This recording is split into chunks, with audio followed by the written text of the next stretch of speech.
1, 2, 3. Bakti kami mahasiswa Gajah Mada semua, ku berjanji memenuhi panggilan bangsaku di bawah Pancasilamu, jiwa seluruh nusaku. Ku junjung kebudayaanmu, kejayaan Indonesia.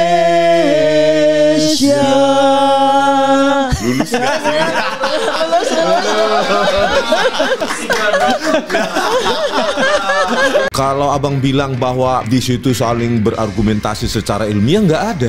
Yang ada adalah kami menyajikan argumentasi kami, begitu dengan kajian kami dari Dirtipidum, pihak Dirtipidum, ahli dari Bareskrim, nggak ada sanggahan sama sekali bahwa yang ada aja belum bisa dibantah kok. Dari pihak Jokowi satu statement pun jawaban nggak ada dari mereka. Tetapi di tingkat Bareskrim Polri yang namanya gelar perkara khusus, kok itu sepertinya ditiadakan ya, kayak searah kami ungkapkan, setelah itu ya sudah kalian bubar ya, biar kami yang diskusi di sini. Itu nggak fair.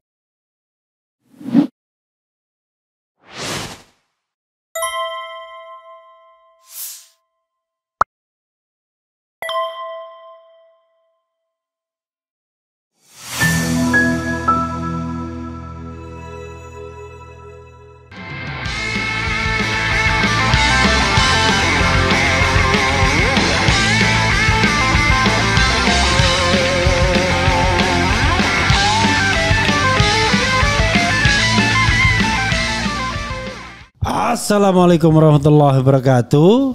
Sobat RH sekalian, jumpa lagi kita di channel yang keren ini. Keren. Ya saudara sekalian, tadi kita adili Rismond Sianipar, tetapi sekarang kita hadirkan temannya, ya kan? Jadi RRT, bukan Republik Rakyat Tejina, ya kan? Tetapi Roy, Rismond dan Tifauzia Tiasuma atau Dr. Tifa, ya kan? Ya saudara sekalian, Dr. Tifa baru saja diperiksa oleh Polda Metro Jaya, Kamnek, ya, Keamanan Negara, Direktorat Kamnek, Kriminalitas lalala. Kemudian Dr. Rismond dan Dr. Tifa itu baru menghadiri gelar perkara di Bareskrim Mabes Polri. Nanti kita minta pendapatnya dan lain sebagainya. Tadi Dr. Rismond sudah singgung-singgung sedikit, tapi sebelumnya ada challenge nih dari penonton yang sebanyak 30.000 orang ini, ya kan? Kita menyanyikan lagu himne Gajah Mada karena kebetulan 3 orang ini Gajah Mada semua. Asli. Salah satu indikator Butuhnya asli itu enggak. Salah satu indikator asli itu adalah hafal himne Gajah Mada. Nah, Oke. Dr. Tifa yang memimpin. Yuk kita nyanyi ya, untuk membuktikan bahwa kita adalah alumni asli UGM. Kita nyanyi himne Gajah Mada. Satu, pokoknya saya nggak ingetin loh ya, harus apa? 1, 2, 3. Bakti kami mahasiswa Gajah Mada semua, ku berjanji memenuhi panggilan bangsaku di bawah Pancasilamu, jiwa seluruh nusaku. Ku junjung kebudayaanmu, kejayaan Indonesia. Lulus.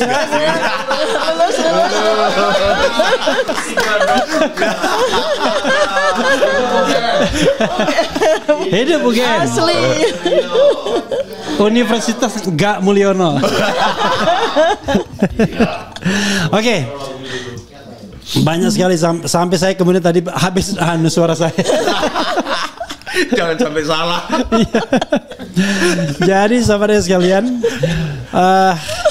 menekan suara dan kemudian mengingat apa pertanyaan yang mau ditanyakan. Kan? Jadi Dr. Tifa hari ini tentu sobat era sekalian dan juga ini ada langkah Anies ya. Oh langkah update. Ketahuan dong. Enggak bohong. Awalnya iya. Oh iya. Berubah dia, berganti karena memang lebih baik kan. Jadi iya, lebih apa? General, lebih general. Nah, jadi sahabat sekalian, hari ini memenuhi panggilan Polda Metro Jaya setelah sebelumnya tidak bisa memenuhi panggilan karena mempersiapkan sidang disertasi. Iya, pada revisi. tanggal berapa? Seharusnya kan kita hadir tanggal 7 Juli ya, Senin ya. Tapi saya habis ujian S3 30 Juni itu kan masa-masa revisi. Ya. Nah, sehingga saya sudah Anda sudah lulus ujian? Tinggal terakhir aja promosi. Terakhir banget. Allahu Akbar. Ya selamat dong kalau gitu. Ini lagi daun wudu mau menuju asar. Jadi rupanya saya ucapkan selamat kepada Dr. Tifauzia Tiasuma. MSc. Wannabe ya. Tapi udah ujian. Udah itu kan tinggal formalitas saja. Oke. Apa yang terjadi dokter ketika Anda kemudian hanya dalam jangka waktu 1 jam saja, jam 10 masuk, 10 lebih 11.20 keluar. 11.20 keluar. Padahal pertanyaannya 85 katanya. 68. Oh 68. Ya. Lebih sedikit dibandingkan Roy Suryo. Roy Suryo mungkin lebih banyak volume ngomongnya. Saya paling sedikit bang. Berapa? Cuma 34. 34. Iya. Tapi berapa jam tuh? Hah? Berapa jam tuh? 4 jam. 4 jam. Ini terlalu baik dia. Oke. Karena dia dari dulu lawyernya kurang kurang jadi pemotong. Nah itu, saya punya lawyer jagoan soalnya. Ya. Oke, silakan. Ya nanti lawyer saya di wawancara itu kiatnya gimana tuh? 68 pertanyaan 1 jam 20 menit. Oke, silakan. Ya tapi pertama begini, saya mesti appreciate dulu kepada Polda ya, karena kami diperlakukan yang sangat baik gitu ya, saling menghormati, kemudian mereka juga profesional.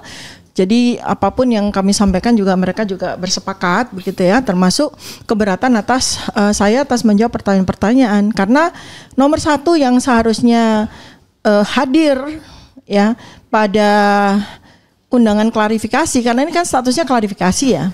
Jadi yang harus hadir itu bukan hanya saya, tapi ijazah aslinya Pak Joko Widodo yang menjadi esensi ya dari berbagai laporan yang mesti kita klarifikasi tersebut, bukan cuma hari ini begitu ya. Nah, saya juga sangat singkat bukan karena dapat bocoran dari teman-teman yang udah duluan ya, karena 6 dari 7 yang terlapor itu sudah menjalankan klarifikasinya di hari Senin 7 Juli 2025.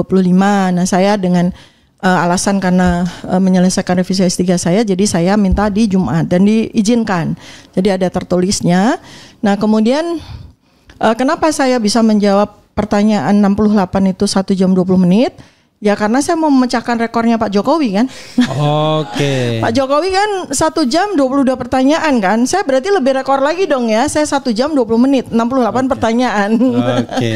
Ya berarti kan ya artinya bisa ya. Kita waktu itu kan sempat mempertanyakan, kok Pak Jokowi bisa sih menjawab pertanyaan 22 menit, 22 pertanyaan 1 jam. Ternyata saya bisa menyelesaikan pertanyaan 68 pertanyaan. Jangan-jangan jawabannya Pak Jokowi, yo ndak tahu kok tanya saya. Terus kopas nunggu print 1 jam. YNTKTS. Yo gitu. ndak tahu kok tanya saya. Kopas kan nunggu ngeprint 1 jam bang. Udah nggak boleh. Hah? Yang benar adalah pertanyaannya itu jawabannya BS betul salah.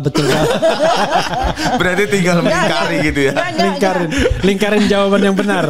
Bukan, ya sama dengan 1, 0 sama dengan tidak. Jadi 0, 1, 1, 0. Ya oke, ya, silakan. jadi intinya sebenarnya ini kan undangan klarifikasi terhadap 5 orang pelapor, ya kan? 5 orang pelapor. Nah, ini yang harus dipertanyakan dulu keabsahan dari 5 pelapor ini gitu. Kalau saya tidak dalam posisi mempertanyakan legal standing mereka enggak, saya mempertanyakan keabsahan mereka. Oke. Iya kan? Absah nggak mereka ini? Oke. 5 pihak ini absah nggak Iya. untuk melaporkan? Dan kemudian juga ya saya tadi kan didampingi 2 orang kuasa hukum, 3 orang ya kuasa hukum saya tuh, wah mereka profesional sekali. Appreciate kepada Bapak Abdul Al-Katiri. Ini kayaknya dipuji-puji karena orangnya ada di sini. Ada Pak Burhan, Pak Tony Soehartono, 3 orang ya. Wah luar biasa mereka ya, karena kan mereka langsung bisa lihat dari sisi substansi yang mana yang pada undangan klarifikasi itu perlu untuk saya jawab dan mana yang tidak. Karena ini kan statusnya tuh harus jelas dulu. Kita diundang tuh perihalnya apa sih? Kan ini undangan klarifikasi. Artinya klarifikasi harus both side dong. Iya. Ya kan both side dong. Artinya mereka meminta klarifikasi saya juga berhak dong untuk minta klarifikasi dari mereka gitu. Nah, 2 hal, keabsahan dari pelapor ya. Kedua adalah mana ijazah aslinya. Sebab itu materi kan yang menjadi dasar dari semua pertanyaan itu gitu loh. Jadi ketika 2 hal itu tidak bisa dijawab oleh mereka, ya saya berhak untuk berkeberatan terhadap apapun pertanyaan yang disampaikan kepada saya. Jadi Seperti intinya itu. sebenarnya dokter tidak menjawab apapun pertanyaan dari mereka. Ya saya ingin sekali menjawab, Ya. tapi saya keberatan Oke, untuk menjawab. Karena tidak jelas posisi mereka sebagai apa. Betul, tidak jelas posisi mereka, siapa jati diri mereka juga tidak jelas, gitu kan. Kita searching juga susah, begitu kan ya. Iya. Mereka siapa sih, begitu kan? Kok apa hubungannya mereka dengan ijazah Joko Widodo seperti itu kan? Kemudian juga apalagi ketika sisi pasal-pasal. Enggak, tapi nggak dibilang mereka termul nggak ada ya. Nah itu kalau jelas ya, artinya kalau keabsahan mereka termul lah, jelas ya. Termul itu punya hak nggak untuk memberikan laporan. Legal standingnya sebagai termul. Sama yang ketiga itu sebenarnya di sisi apa ya? Tadi juga kita menghimbau lah gitu kepada polisi. Jangan semua orang yang melaporkan dengan pasal yang aneh-aneh itu direspon dong, apalagi sebenarnya kalau bahasa saya bukan direspon, di entertain. Direspons, kemudian diberikan fasilitas Gitu. yang menggunakan APBN. Iya kan? Iya kan? Ini kan pergelaran semuanya mulai dari laporan, mulai kemudian undangan dan sebagainya itu kan menggunakan APBN. Masa iya semua laporan itu harus direspon dengan pelayanan seperti ini gitu kan ya. Itu yang saya imbau gitu loh, sehingga tidak ada lagi nanti termul-termul yang nanti kita tanya ya nanti kepada lawyer apakah kemudian laporan itu berhak diabaikan gitu ya. Iya. Oke, silakan beliau itu tuh. Jadi itu yang tiga hakikat itu yang kita diulangi lagi. 1, keabsahan mereka. Keabsahan jati termasuk jati diri dari para pelapor itu, apakah mereka memang qualified untuk memberikan laporan dan direspon. Kedua, ijazah asli kan harus hadir. Karena ijazah asli Jokowi. Iya, karena itu adalah hakikat dari materi laporan mereka. Kemudian yang ketiga, jangan semua laporan itu direspons, apalagi diberikan fasilitas dengan dana APBN gitu. Betapa borosnya kan gitu loh. Apa jawaban mereka ketika ditanyakan terhadap ijazah asli kenapa nggak hadir itu? Sama seperti pada saat gelar perkara khusus tidak ada jawaban. Tidak ada jawaban. Kita juga waktu di gelar perkara khusus juga kita bilang lah, kalau ijazah aslinya Pak Jokowi dan dengan Pak Jokowi Widodo sendiri itu nggak hadir pada sebuah majelis tertinggi yang namanya gelar perkara khusus, apa artinya ini acara ini? Apa artinya gitu kan? Dan konon katanya Egy Sujana sempat mau walk out walaupun akhirnya nggak jadi atau walk out dia. Inginnya walk out, tapi kita tahan ya karena ya karena kami sayang. Tapi sudah di akhir acara. Ya. 1-2 menit lagi. Beliau tadinya inginnya walk out di awal karena apa? Pertama kali sebelum kita menyelenggarakan sebelum kita menjalankan gelar perkara khusus itu, beliau tuh sudah ngotot kepengen mana ijazah aslinya. Kalau ijazah aslinya hadir baru kita semua akan bicara kan ini. Tapi kalau nggak ada ya sudah mendingan kita keluar. Tapi kan kita tahan. Kenapa? Sayang sekali ya karena gelar perkara khusus ini bagaimanapun juga kita harapkan akan membawa manfaat buat perkara ini gitu loh, terutama buat TPUA. Lalu mengenai ketika ditanyakan mereka itu siapa, keabsahannya itu apa jawaban polisi? nggak ada penjelasan juga. Oke. Karena ya memang ini kan dinamis ya. Iya. Jadi dinamis ya, tektokannya kan dinamis. Artinya ketika kita bicara tentang keabsahan, mereka tidak. Ini saya ditanya juga kan saya berkeberatan untuk menjawab gitu. Oke. Ya sudah, jadi selesainya ya apa namanya ya golden shake hand aja ya sudah. Kalau Oke. gitu ini jawabannya ini ya sudah kita. Berapa puluh juta golden shake hand ini? Soalnya saya ingat waktu kerja golden shake hand itu ya pensiun dini itu. Golden shake hand itu artinya ya apa? Ya inilah saling tahu lah, saling oke. memahami. Kalau memang tidak ada Jangan jawaban. penyidiknya juga karena merasa bahwa itu pekerjaan mereka aja ya. Ya seperti itu. Jadi Itu kewajiban aja. Ya, ya. Mereka harus Ya, menjalankan. kewajiban ya. Kayak business as usual aja ya Iya. sudah. Yang Sama-sama paling kita penting udah tahu. sudah ada laporan periksa dokter Tifa. Gitu. Jadi Ya. secara administratif sudah selesai. Sudah tugas mereka udah selesai. Mungkin itulah. begitu. Mungkin begitu. Itu yang saya maksud dengan golden shake hand itu kayak Iya. gitu ya. Sudahlah kita inilah. Oke, saya ke Menyelesaikan. Bro Rismond dulu ya. Bro Rismond, gini, ini yang agak spesifik. Ini sebenarnya orang kan, wah mereka bohong tuh.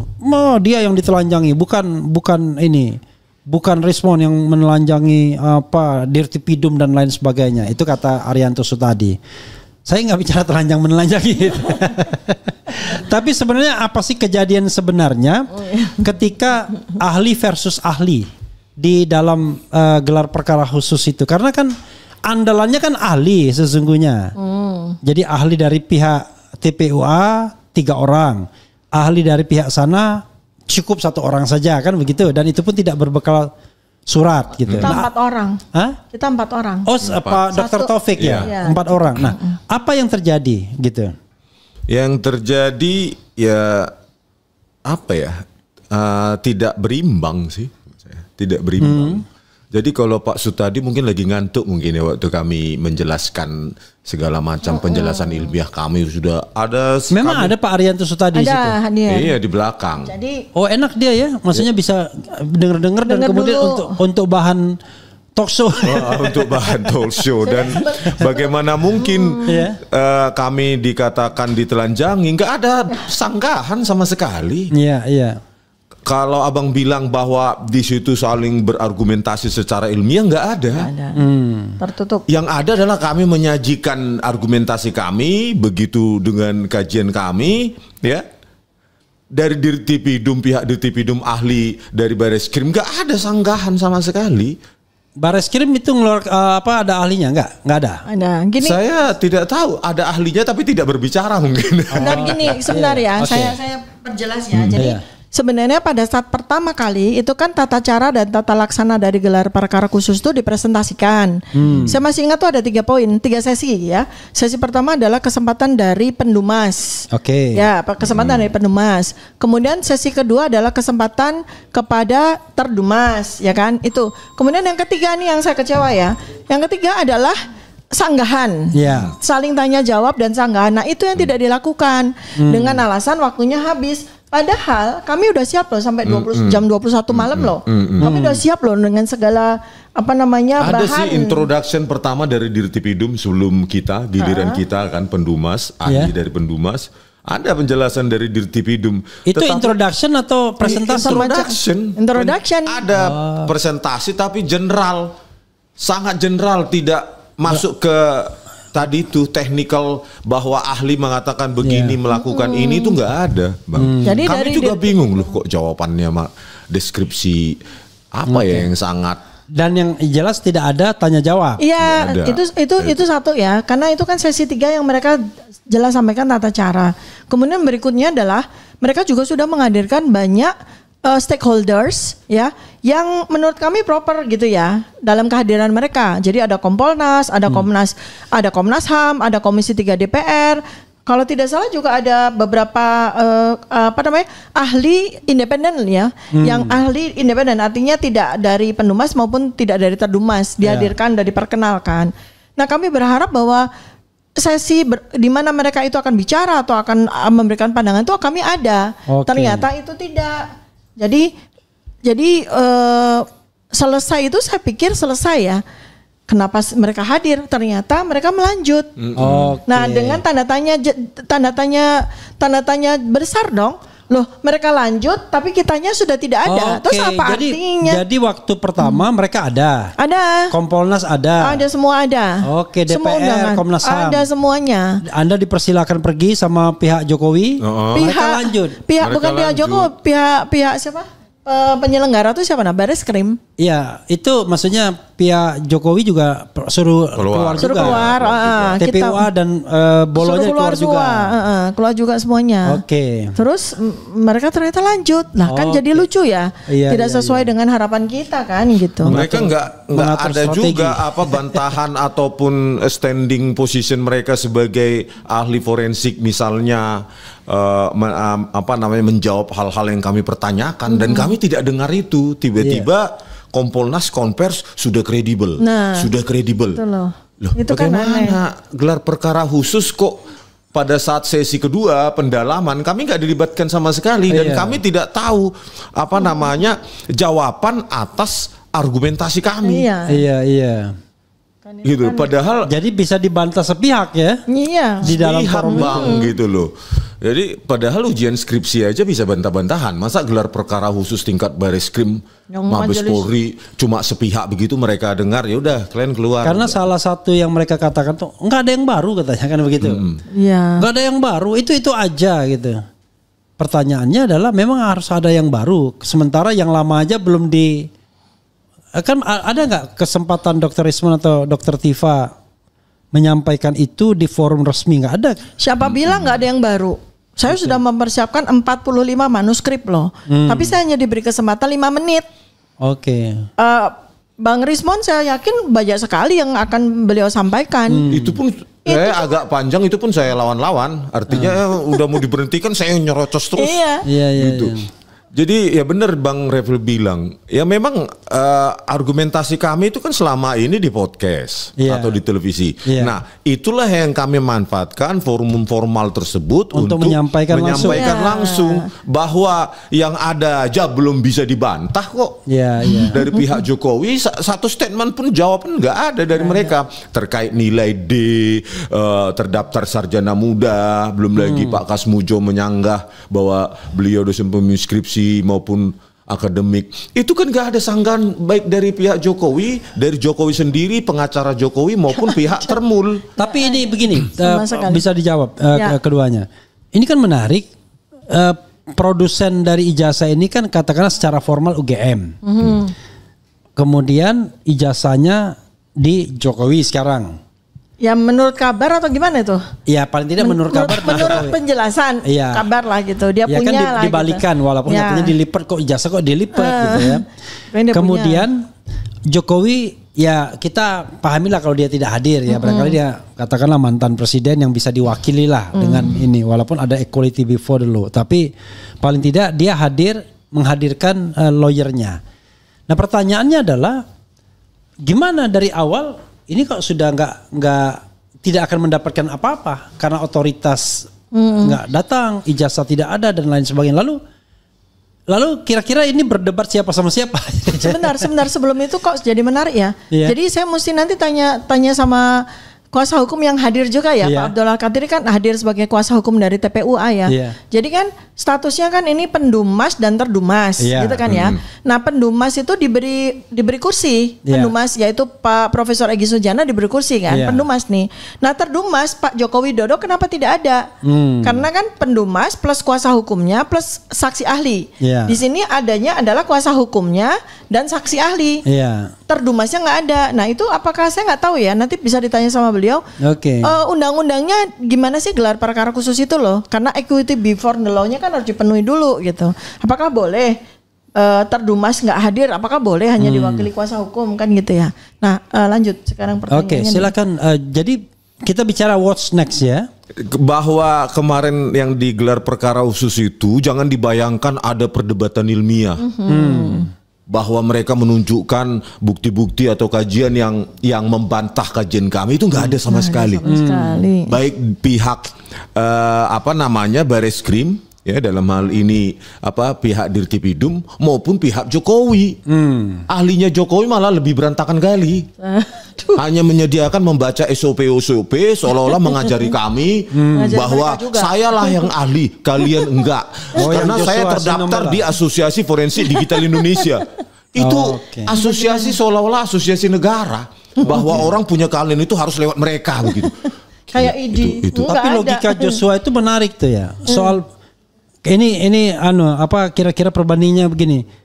Ada ahli binatang A, hewan A. Dia mengatakan untuk mengetahui apakah hewan A ini perempuan atau laki, maka kita dekatkan dengan hewan B. Kalau didekati oleh perempuan hewan B, berarti dia laki-laki di sini kan? Dia orang tanya, gimana untuk menentukan yang B ini perempuan atau laki? Ya mana saya tahu, saya kan ahli yang A. Waduh, dia tidak tahu bahwa ternyata sebenarnya antar spesies pun bisa breeding loh. Itu logikanya sama dengan ini kan.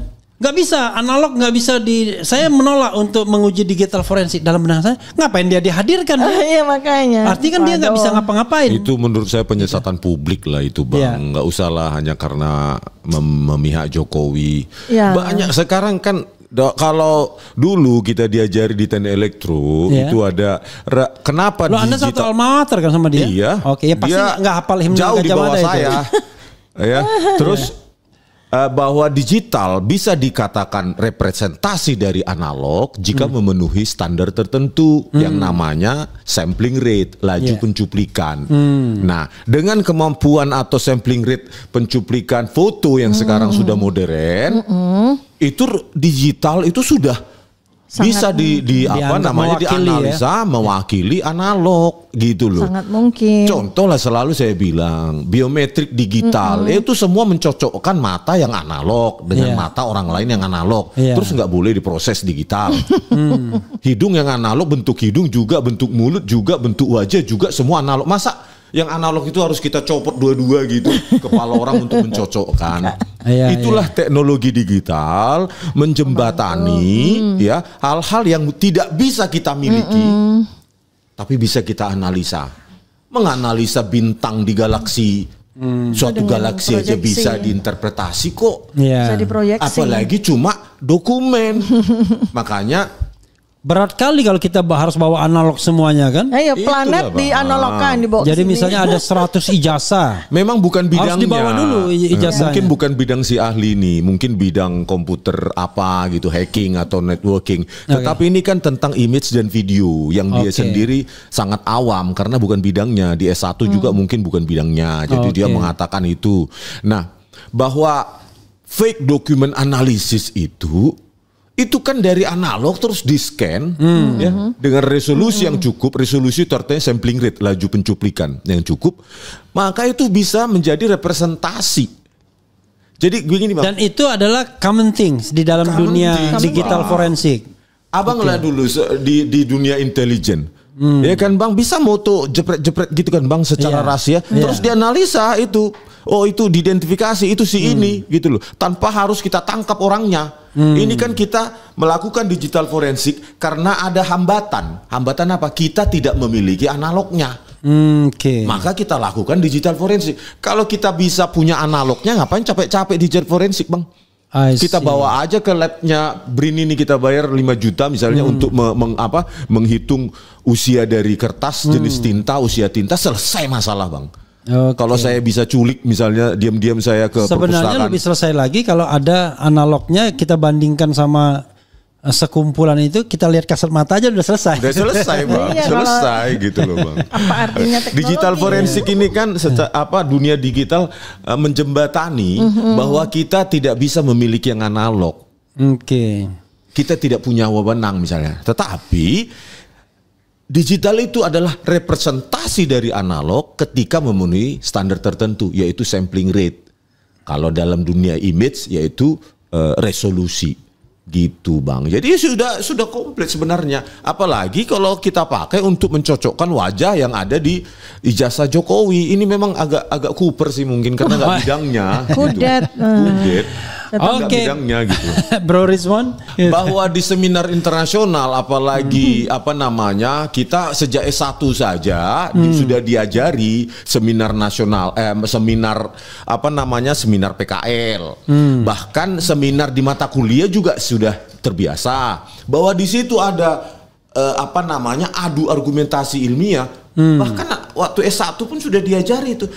Tetapi di tingkat Bareskrim Polri yang namanya gelar perkara khusus, kok itu sepertinya ditiadakan ya, kayak searah kami ungkapkan. Setelah itu ya sudah kalian bubar ya, biar kami yang diskusi di sini. Itu nggak fair. Iya, dia bisa jelek-jelekin. Iya, bahkan Sutadi ada ikut juga. Kami dikuliti katanya kan. Iya, ditelanjangi. Kami ditelanjangi. Lo apa bantahannya dari Dirtipidum? Nggak ada sama sekali. Oh, bagusnya nanti kita hadirkan di sini Arianto biar sekali-sekali. Sekali, 2 kali juga boleh. Nyambung ya, saya nyambung sama ya.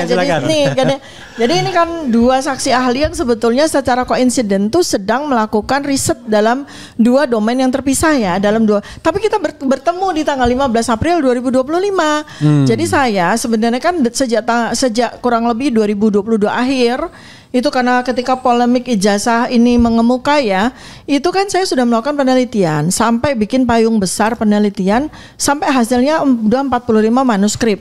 Ini saya perhatikan baik-baik. Yang mereka itu bengong, nggak ngerti apapun, roaming banget waktu di gelar perkara khusus untuk mencerna apa yang saya sampaikan. Dirtipidum cemas sekali kan. Iya. Karena nggak mudeng gitu. Kenapa makan itu sambil? Iya, cemas sekali. Cemas gitu. Oke. Jadi nih ya, variabel saya itu kelihatan ditelanjangi memang. Jadi ngeri-ngeri cemas, bukan ngeri-ngeri sedap. Oh, begini dia. Iya, oke, silakan. Ya, jadi saya itu variabel yang saya teliti ya, itu psikofisiologis. Ini ilmu saya nih, psikofisiologis. Jadi dari bagaimana cara kerja otak itu mempengaruhi fisiologi seseorang. Raut muka. Iya, itu ya. Kemudian ekspresi mikro, kemudian simulasi naratif. Bahaya juga sama dokter Tiba kalau kita kalau kita memandang dia lama ketahuan kita. Apa yang ada di otak kita. Nggak bisa. Jadi simulasi naratif. Jadikan penelitian jadi paper tadi, Pak. Lebih baik kita begini aja. Baru begitu aja jadi paper 1. Jadi simulasi naratif artinya gini, apa yang ada pada pikirannya, kemudian ekspresi mikronya itu akhirnya ternyata membuat dia melakukan narasi-narasi tertentu, gitu ya. Nah, itu yang disitulah kemudian terjadilah sebuah kajian yang multidimensional. Nah, terus jadi misalnya gini, contoh aja gini. Orang itu misalnya, saya nggak ngomong ini Joko Widodo atau siapapun ya.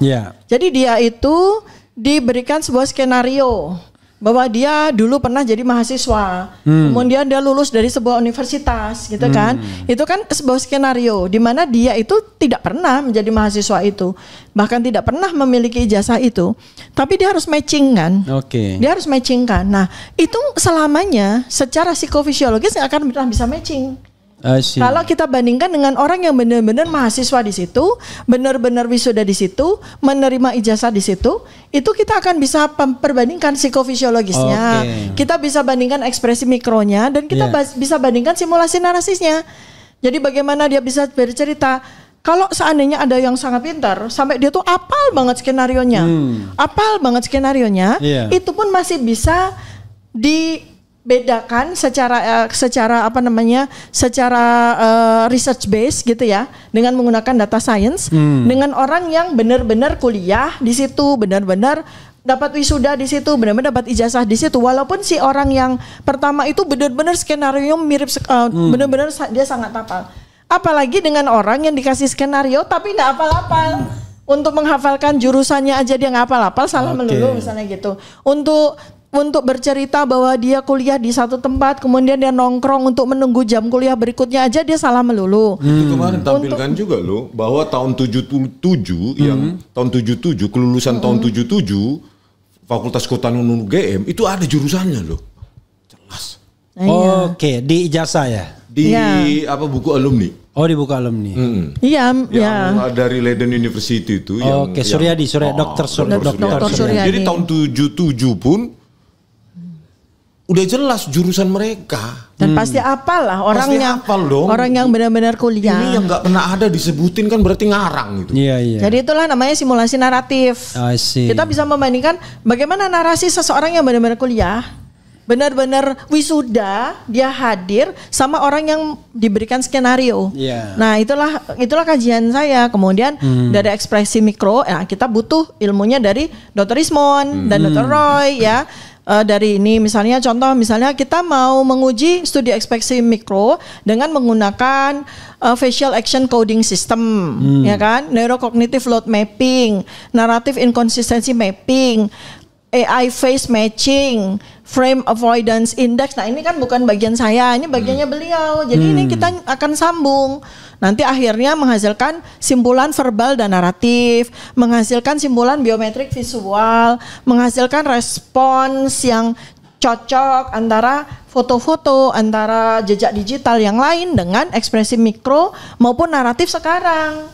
Karena peristiwa seseorang kuliah, peristiwa seseorang wisuda itu adalah sebuah peristiwa yang sangat monumental dalam kehidupan seseorang dan itu terekam secara sempurna. Rasanya susah lah lupa ya. Oh, nggak bisa. Kamu ngambil jurusan apa waktu kuliah? Oh, jurusan apa ya?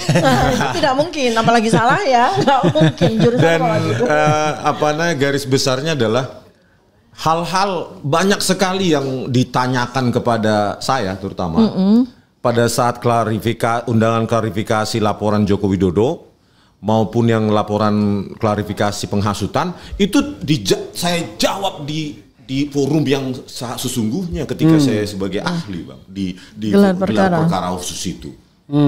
Di situ seharusnya tempatnya mereka mendengarkan, bukan di meja penyidik yang nggak tahu apa-apa. Kan? Di situ kan mereka ada ahli. Justru disitulah tempat yang paling cocok. Crossfire-nya di situ ya. Crossfire. Tapi kok kami udah selesai loh.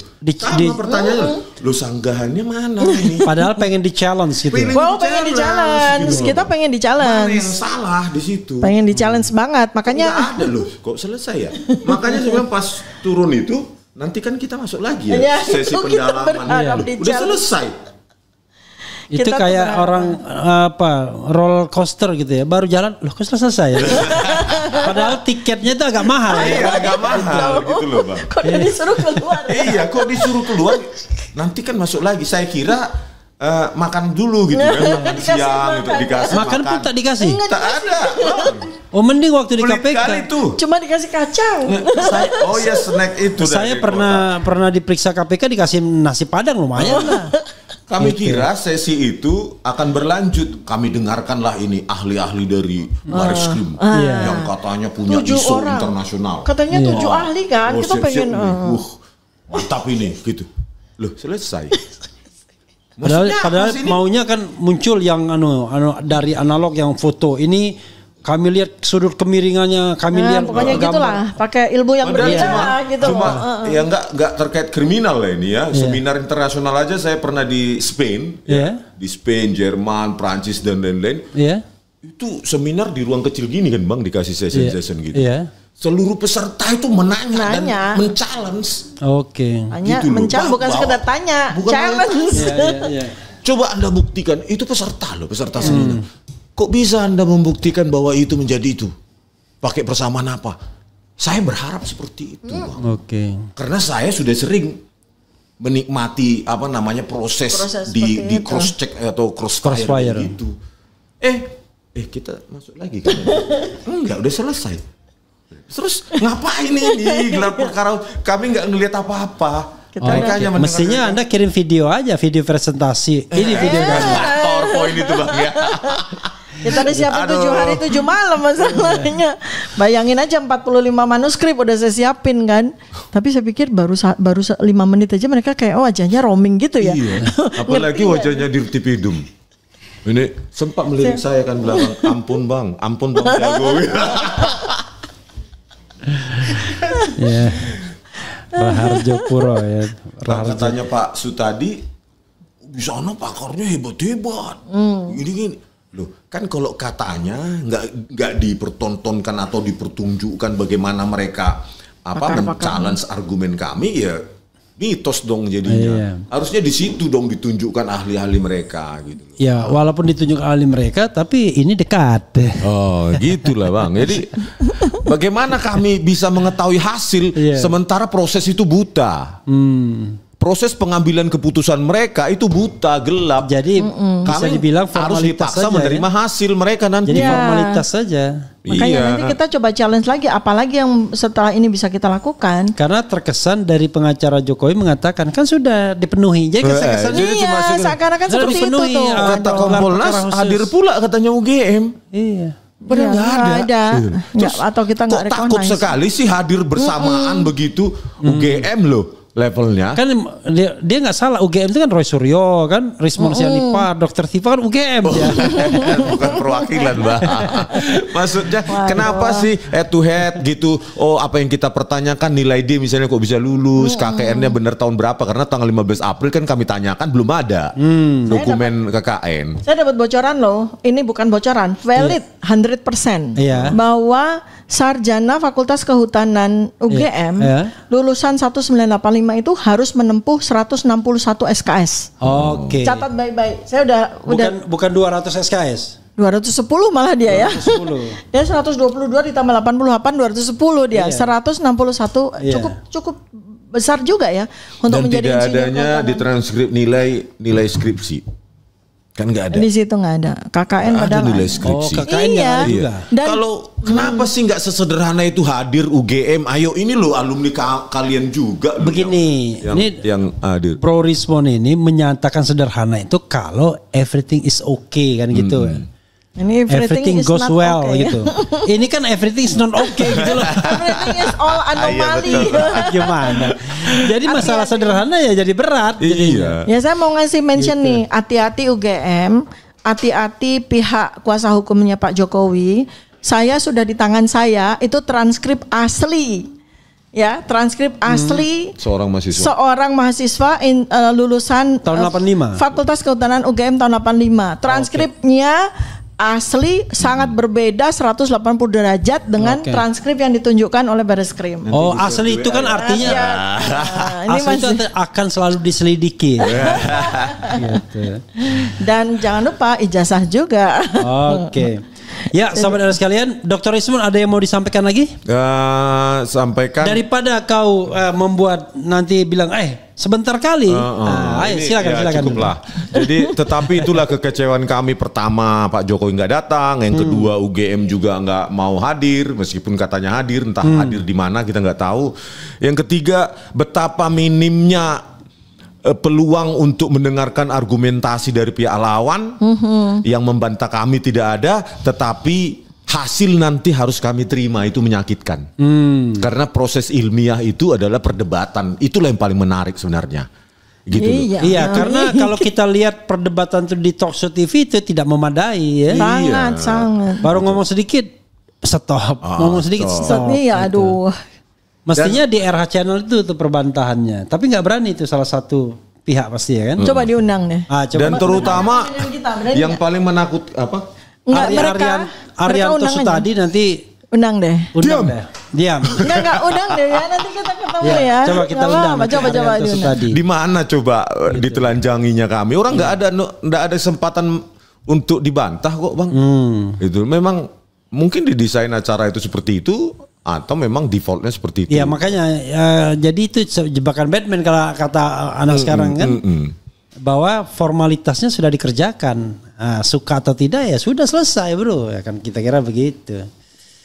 Closing statement buat Bro Closing Rismon. statement apa ya? Kalau menurut saya perjuangan untuk mendapatkan kebenaran di Indonesia ini, walaupun kasus sangat sepele sih sebenarnya, makanya saya bilang sangat sepele, kasih 3 laboratorium uji ini masing-masing, lembar pengesahan skripsi aja dan ijazah itu selesai sebenarnya dalam 1 minggu. Iya. Tetapi di Indonesia ini itu memutar jalan sampai nggak jelas, sampai hilang arah, dan saya yakin ini didesain untuk dilupakan publik sih. Publik jenuh dan maka lupa dah masalah ini, gitu Bang. Tawaran Anda 1 minggu, ada yang bilang 2 minggu katanya. Berarti ini lebih baik ini. 2 minggu. Kalau ada ijazah asli. Iya. Iya, ijazahnya itu kan Enggak, maksudnya Anda bilang 1 minggu, itu lebih baik lagi 1 minggu. Ada yang bilang 2 minggu. Kalau ada Ijazahnya. kalau ingin benar-benar mencari kebenaran kan, Pak. Ijazahnya. Oke, sobat sekalian, ada lagi yang mau disampaikan? Enggak. Bahwa tetap semangat ya. Kenapa tetap semangat? Karena kita berjuang by value, bukan by hepeng atau duit. Nggak, Oke. by value, by Gitu. science. Kalau by hepeng itu pasti ada jenuh-jenuhnya. Kebahagiaan oleh uang itu Bukan jenuh, ada habisnya. Akan ada selesainya. Dan kebahagiaan Kalau kita nggak ada. akibat uang itu ada jenuhnya, Bang. Iya, ada Buktinya selesainya. banyak orang kaya kehilangan makna hidup. Oke, luar biasa. Ya kan? Tetapi kalau kita berjuang by value, ini adrenalin kita ini reload terus. Capek hari ini, besok reload. Oke. Gitu, Bang. Bukan adrenalin aja saya kasih. Ini kan domain saya adrenalin. Apa, Bu? Jadi sebetulnya yang membuat kita terus nggak akan ada selesainya kalau kebenaran itu dipegang sebagai value kita itu adrenalin untuk memacu kita bekerja, kita nggak capek.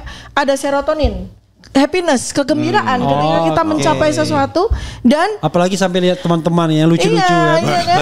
Happiness ya, gembira kita gitu. Sama satu lagi endorfin. Apa itu?